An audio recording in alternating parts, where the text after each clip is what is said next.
Hello everyone, my name is Yashi Gaur and our topic is estimation of runoff volume through empirical equations. So first we must consider what is runoff and its conditions. So the portion of precipitations which appears in the streams or any other nearby water bodies after infiltration and filling of depression and ditches is called runoff and can be classified as surface runoff generally. So conditions for runoff is rate of rainfall exceeds infiltration capacity of the soil and all the depressions are filled after that runoff is generated. There are majorly two factors which affect runoff. First is climatic factors. Obviously, the type of precipitation and intensity of rainfall will affect the amount of runoff. If the intensity of rainfall is more, the amount of rainfall within given time period will be more. Also, the direction of storm movement decides the amount of runoff. Like if the direction of storm is in the direction of runoff, then the runoff will be more within the given time period. And if the direction of storm is in opposite direction, then obviously it will decrease the amount of rainfall within the given time period. And second is physiographic factors, which contains type of soil. If the infiltration capacity of soil is more, then amount of runoff will be less. Like in case of sand and clay, the amount will be less for given precipitation. And in case of clay or silt, the amount of runoff will be more for given precipitation. Also, it depends on the topography of the given watershed or catchment. If the slope is more, then the runoff will be more as it will be accelerated through gravity and so on. Now we will come. Why are we using empirical formula for estimating runoff? So runoff and its occurrences and quantity are dependent on the characteristics of the rainfall events. Still, there are many watersheds or catchments which are ungauged. Hence, empirical formula were useful for estimating runoff volume. Also, the estimation of discharge and runoff volume from ungauged catchments based on rainfall runoff analysis is a very important task in engineering hydrology and can be completed using some empirical methods. So, for forecasting and determination of the quantitative amount of created and transported runoff of any watershed becomes very important. Also, it can be used to predict the floods that can harm the area. Here below we have described major empirical equations and methods used to determine the runoff volume, and the experiments and data is taken from Yelhanka in Bangalore. First method is Indian Irrigation Department. So for this the formula is quite simple, where this R is runoff in centimeter and P is rainfall in centimeter, and by this quite simple formula we can calculate R. Also we can measure the accuracy of this method by calculating R square.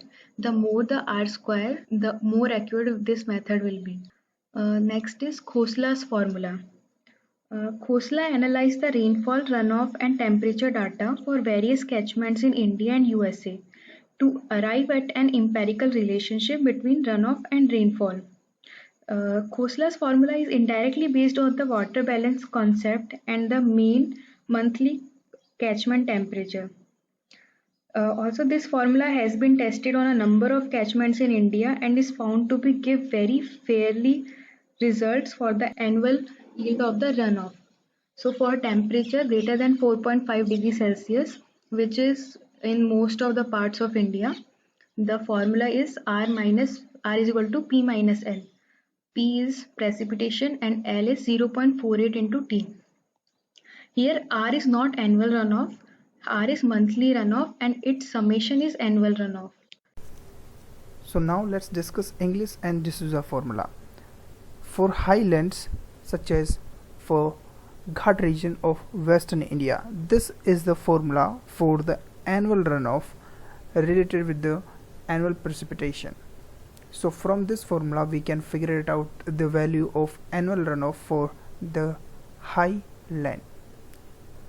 Now let's move towards the plain areas. So for plain areas the formula is very simple again. So this is again the annual runoff, which is related with the annual precipitation. The beauty of this formula is that this simple formula is very precise because of the value of the r square. By this method give us the error of less than 5% when we compare the result with the observed runoff. So let's quickly understand the SCSCN method, the common technique to calculate water runoff from a water side, and this method use water balance equations. So here are the water balance equation. Let's not go deeper in the understanding of the derivation of the water runoff formula, but if you want to go through the derivation and if you want to understand, please go through this link. I'll provide this link in the description of the video. So here is the formula for the water runoff. In this formula we know that precipitation is the P and S is the maximum potential storage that a watershed can hold. We can calculate P by the intuitions and by different methods, but for the S we don't know the particular method. So let's understand how to calculate S. So here is S, the maximum potential that a watershed can hold. So the formula of S is very simple, 1000 upon Cn minus 10. It is in inches. We can convert this unit easily. So the Cn, so what is this Cn? Cn is the curve number and it is different for the different soil types and the conditions. So let's quickly go through the internet. So the value of Cn is depend on the different conditions. So let's say for open space and fair condition we have the value of Cn these, but if we consider the group A, then we have the value 49. And what is this group A? It is basically the type of soil. We can easily classify this type by applying some intuition related to the soil mechanics. So the value that we have seen from the internet is not the value of Cn, basically that is the value of Cn2.